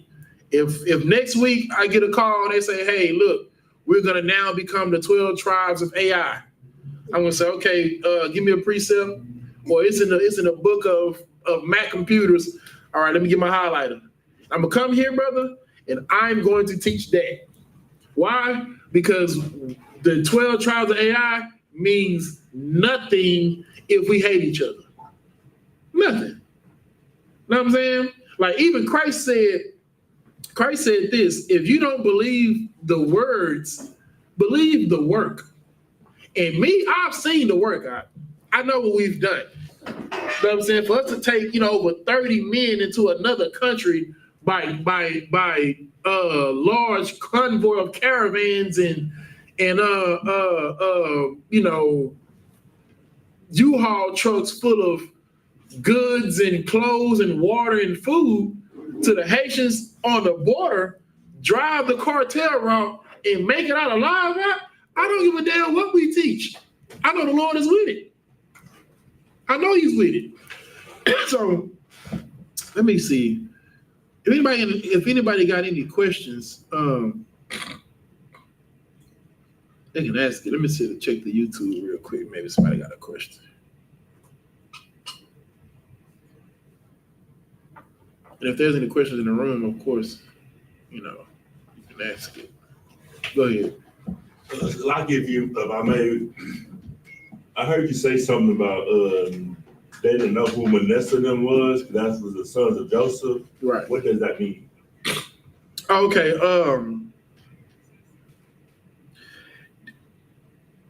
Okay. We're the 12 sons of Israel, right?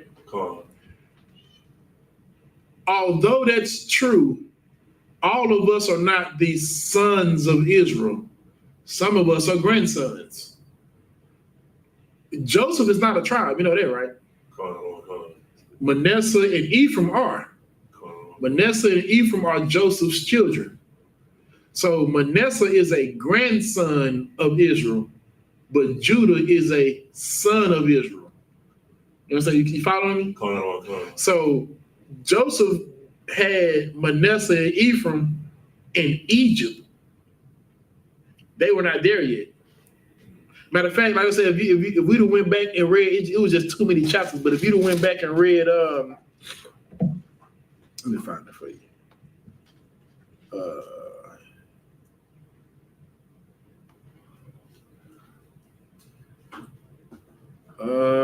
In Genesis 41 is when Joseph had Manasseh and Ephraim. And we read in Genesis 37 when he was sold. And they didn't meet him again until, Genesis 44 and 45. So they didn't know these brothers. You know what I'm saying? They didn't know they're technically Judah and Ephraim are what? Nephew and uncle? Something like that? You know what I'm saying? But regardless, we are the 12 tribes of Israel. You know what I'm saying? Although Joseph isn't technically a tribe, and who else? Dan. The Danites are not a tribe. They're a family. They're not a tribe of Israel. You know what I'm saying? Because I want to say he had 13 sons. Joseph and Dan was part of the sons. But Joseph and Dan are not a tribe. Ephraim and Manasseh are. So that's what makes up the 12 tribes. So that's why I was like, they didn't know him yet. I didn't see any questions. So give me Matthew 18 and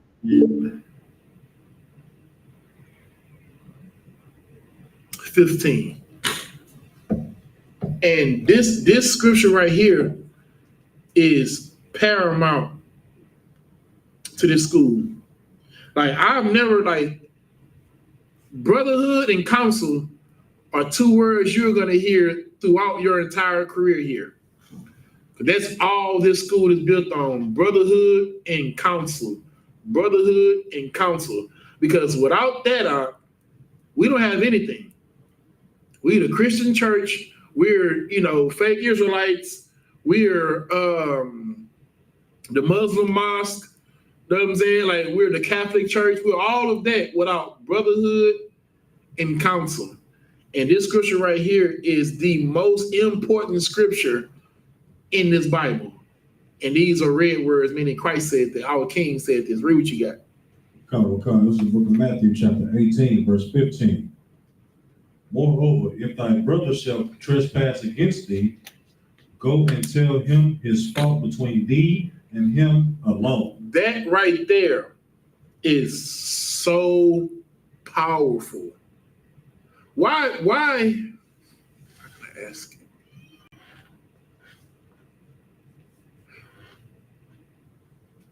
Why is it?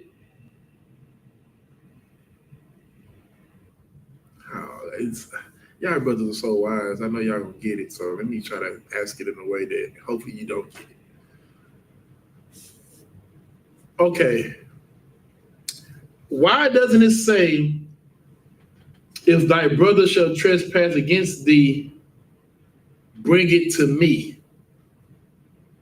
Why is it not that step that you just, okay, you offended me, right? And I just go straight to whoever's in charge. Why isn't that the way we do it? Obviously, because Christ didn't say that, but why didn't Christ say it that way? And if you could understand this, you will understand how important counsel is. Because it gives you an opportunity to repair the relationship between you and your brother or that person. Give him a hand. God damn. Listen, I know it's a long shot. Rom is just that nigga. But that's absolutely true. Imagine you being cool with somebody because of what somebody else said. Right. You know what I'm saying? Somebody else said this. You don't believe that. You know what I'm saying? But because the other nigga said that, you like, yeah, you know what I'm saying? No, nigga, you ain't sorry. You're only saying that because of this. Yeah. But if I get to come to you and tell you what you said, you know, or what you've done offended me, read the next part. Come on.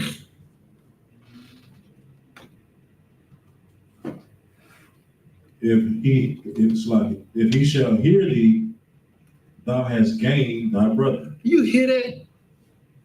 Thou hast gained thy brother. Joseph gained his brothers that day. Know what he told them? Y'all did sell me. Y'all did that. You know what I'm saying? I was sold. But God did it. He did it so that I could make you a posterity. He did it because he knew there was going to be a famine in the land and no one has food, but he made me the father of Pharaoh. Put me in charge of all his house, over everything he rules. And y'all are my brothers. So that's why, I feel like that's why he didn't charge them, because they sold him, but in the end of the day, he still loved his brothers.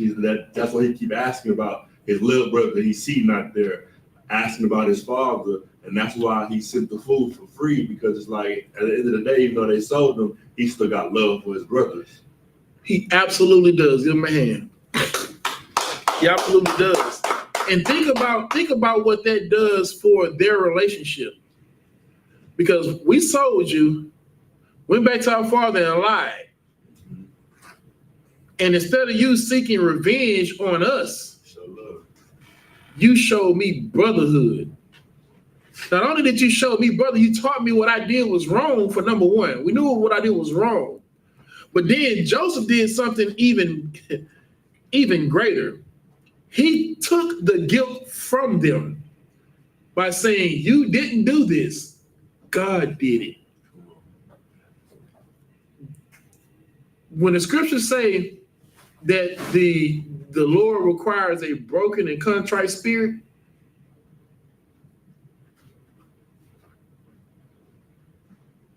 how can I put it so you can kind of, for people understand? Like any father, right? Any father with a son, his son goes out, does something, completely stupid, embarrasses the father and everything, and you live with that. You're going to beat yourself up.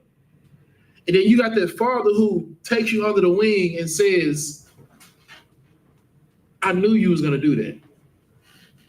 Listen, you've only did that because you're young and you're impressionable. Listen, so was I. I was also like that. And I knew I could have told you this, but I let you make the mistake so that you could learn from it on your own, that I didn't have to teach you this lesson. But what you've done is no differently than what we've all done. You know who else was good at this? Paul.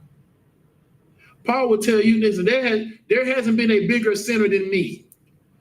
And because of lessons like this, that's how we reach so many brothers in the hood. That purple alternative lifestyle leader, he would never go on the street corners and tell some drug dealer, I was a bigger drug dealer than you. He wouldn't dare tell some gangbanger, I was a bigger gangbanger than you. Number one, it ain't true. We knew this nigga was a cop. That's number one. But number two, he doesn't love you enough. I love you enough. I love you enough to say, okay, brother, you didn't kill some people, so have I. You ain't killed me. You ain't got more bodies than me. Oh, you smoked weed before? Listen, brother, I've chiefed with engines. Right. I've smoked with chimneys. You ain't smoked more than me. You can change. Oh, you're a liar? I've told so many lies, nigga. They got books written and they call them Enoch. You ain't lied as much as I've lied. You can come here. We'll love you here. Oh, you a gangbanger nigga? You ain't as banged as much as I have. No, you set trip before this. You ain't never set trip the way I set trip. Listen, they got rules in the God. That's why you can't raise your voice in the library, y'all. Because when I saw my ops in the library, I'm banging on them. That's where the rule comes from. So no, you're not too much of a drug dealer, of a weed smoker, of a fornicator, of an adulterer. You're not too much of that, of a murderer, of a robber, that you can't come here and change your life. Because I was that and more. When it came to robbing, nigga, nobody robbed. Nigga, I was Robin Hood. Nobody robbed more than me. And God forgave me. Surely he can forgive you. That's what a brother does. Know what I'm saying? That's what a brother does. And you don't find that nowhere else but here in the UPK. Nowhere else where men are anxious. If you be out here long enough with the right amount of brothers, it'll take hours to salute a nigga. Because everybody wants to be the one to receive the dap than to give it.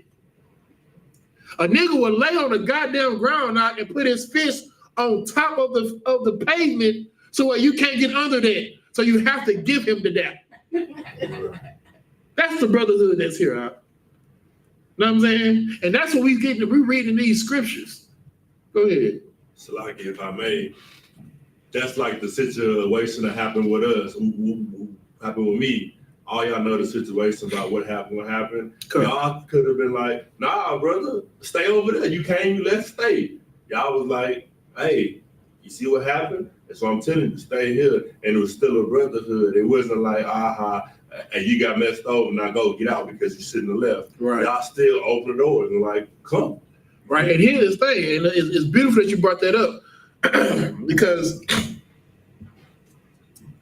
we understand this isn't the easiest place to be at.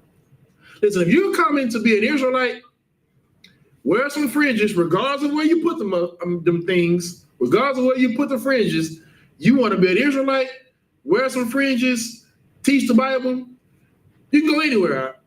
This is not. There are way more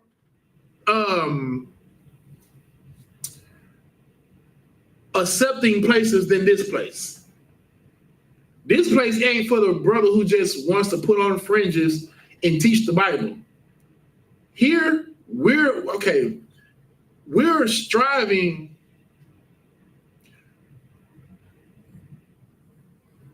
Do I want to ask or tell it? Ron, what are we trying to achieve here in the UPK? We're trying to achieve dominion. Give me a little bit more. As far as like how like one of the quotes say, like, whoever feed the people, lead the people. That's true.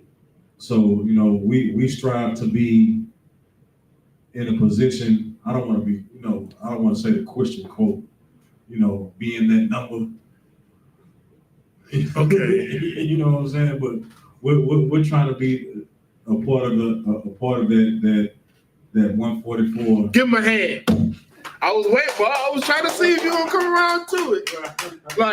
Like we don't want to just make it. Know what I'm saying? Like even the scriptures say that there's a number and a multitude that it cannot be numbered. That's all fine and dandy. That's cool. Y'all got on white, no sweat. I want to be one of the 12,000 niggas from Judah selected. One of the 12,000 niggas from Issachar selected. Know what I'm saying? 144,000. That's what I'm striving to be here. Right. We don't come here just to barely make it. No, we don't do that. We come here because we believe through our strenuous regimen. I mean, our trooper program is gruesome. I mean, nigga, you for you to even be accepted into this place is a miracle because we're going to work your ass to death and expect you to do what you're supposed to do while dead. You know what I'm saying? Like people think Christ was just so much easier than Moses. No, the hell he was not. All right. The Bible said of how much of a sore punishment for you that trottens over the blood of the lamb.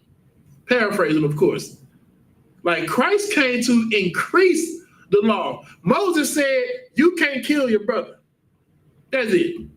Moses said, thou shalt not murder. Thou shalt not unalive. That's what Moses said. So I can hate you. You know what I'm saying? You can be just detestable to me, but I can't kill you. Moses also said a man cannot lay with another man's woman. Fine. I mean, I can't text them. Well, I can't send her no pigeons. You know what I'm saying? I can't, send some papyruses around. Right. I mean, I can't take her out to dinner. Doesn't mean I can't lay in her bed with her. I can hug her. It's not sex. That's what Moses said. Christ said this. If you hate your brother without a cause, you in danger of the hellfire. If you look upon a woman and lust after her, you've committed adultery in your heart. That's what Christ did. So coming here isn't going to make your journey easier. Brothers come here for the harder way. The harder way. You know what I'm saying? And that's what Joseph taught them. Joseph taught them a lesson that you have to really, and I mean really, love your brothers to teach them that type of lesson. And I don't mean to love like the Christian church love, because they love every goddamn body. No, you got to be willing to hurt your brothers for them to get that love. The Bible says, "Whom the Lord loveth, He chasteneth." You have to be willing to whoop your brother's ass for him to get it. Love hurts. It hurts. You don't think it hurts? Ask the heroin addict when he can't get that fix, that early morning heroin fix, when he's trying to stop. Oh, but it hurts. You ever know somebody who drank so much that they know it makes them constipated, but yet they still do it, and they starting to go through withdrawals because they're trying to quit? It hurts, huh? Love hurts. Correction hurts. And that's what Joseph did. And a lot of it we didn't read, but I think it was maybe one time we did read. Well, Joseph will go and cry. You know what I'm saying? Like it is killing him to do this, but he know it must be done. He sees his little brother. He goes and let me find it, man. Let me find it. Because I think at first I wasn't going to read it, but I think it's important. Salaki, I think we did read it. We did read. It said that he turned away. He turned away. Yeah, so that he could cry. Because it pains him to see his brethren there, and they don't even recognize him. You know what I'm saying? And he's putting them through this fire of persecution because he knows this was going to make them better. Listen, now, we go to counsel because we can't solve things between each other. And we go to counsel for them to solve the thing between each other.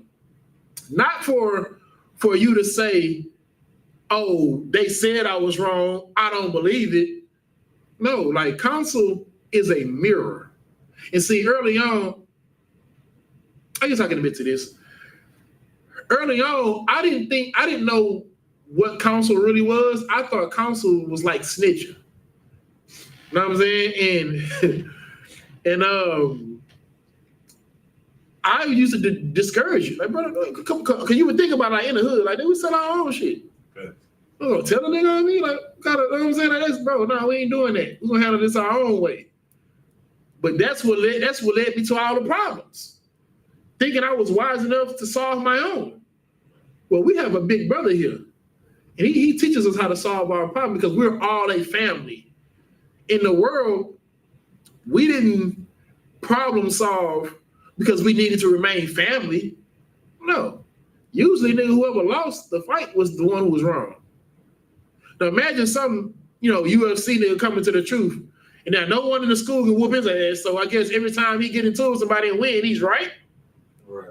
No, see, counsel, I found out the hard way, and I'm trying to give y'all brothers the easy way. Counsel is a mirror. That's what it is. Because I remember I thought I was nigga. It was some counsels like I'm like, yeah, I'm gonna go win this. What you know later? Nah, I'm good. I ain't hopping on the game today. I got a counsel later on. I gotta get ready for it. You know what I'm saying? I gotta get let me get my story. You know what I'm saying? Let me find my receipt. Let me get my screenshots. You know what I'm saying? Cause surely this nigga finna get cut. What? Nigga, you wrong, nigga. Oh, nigga, hey, it's going down, nigga. I can't wait. Brother, get into that damn counsel. And it's not what I think it is. It ain't a bunch of he did this and he did that and he did this and he did that. It's what did you do? Because in counsel, everybody gets a chance to speak. Ain't no favoritism. Ain't no, I'm Malachi, you know what I'm saying? I'm funny, niggas know me, you know what I'm talking about? I be at camp, I speak a lot, I be teaching class. Surely they're gonna take my side. That's not what counsel is. It's not. Counsel is for you to gain a brother. And unless you got a broken and contrite spirit coming out that counsel, you're not gaining anything. I was broke down in the counsels. I'm terrified of counsel now. Take me though. Take me. If you come to me and I offend you and I don't hear you, take me to counsel. Because maybe I need to be reminded of that hurt that I gave you. You know what I'm saying? And that's what Joseph did. Joseph reminded them of what it means to be hurt. That feeling of helplessness, the feeling of worthlessness. You know what I'm saying? And it pained him to do it. It pained him. But he loved them so much, he knew it was worth it with the lesson that he was teaching them. And that's what we got here. We have a brother who is the oldest brother of us all. The eldest brother of us all. And he's so much of the elder statesman or the elder brother or the one that's in charge, he's the father figure. And that's Commander Junior Hunter, man. Anybody got any more questions? Anybody? With that, who want to pass the class over to? To you? With that, we're going to pass the class over to Officer Ron.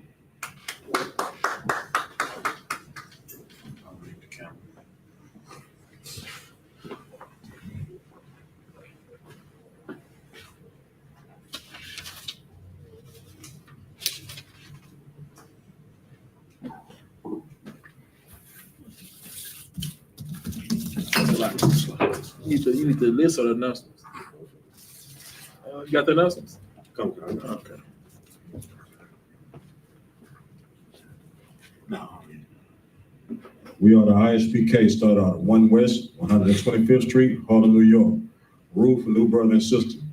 When a new brother or sister comes into the school, they are off limits for 6 months. They are to be saluted only. They are here to shed themselves of the world. If they need transportation, the teacher will arrange it. After 6 months, if a brother or sister has an interest in a particular person, he or she must get permission from the head to speak to a brother or sister. There's another 6 months in which brother and sister will court each other. After this 6 month period, brother and sister will get permission from the head to marry. Tithes, which is a commandment, out of the book of Numbers, chapter 18, verse 21, Malachi, chapter 3, verse 8 through 10. It means 10th in the Hebrew, YAHANNA, 10% of every penny of any increase the Lord gives you. Give to the Treasury Department or teaching. Priest fund, free will offering for priests, not mandatory, whatsoever amount you would like. Upcoming holy convocations is the memorial blowing of trumpets, which is the first day of the 7th month, which is Wednesday, October 2nd, 2024, out of the book of Leviticus, chapter 23, verse 24 and 25. If anyone wants to become a trooper in the school, start wearing all black. Boots, shirt, pants, headband, or scarf. And these are the security announcements. That was a margin, which means to stand. gonna give one courtesy salute to the brothers and of Israel. Ahmad Shabbat, Ahmad Barak, Yahweh Hashem Yahushua Barakatah. Matai, sorry, return faith to sister. Give one courtesy salute to the sister. Men of Israel, Ahmad Shabbat, Ahmad Barak, Yahweh Shema Latah B'Hashem Yahushua. Yahweh Shema Latah B'Hashem Yahushua. Matai, dismissed.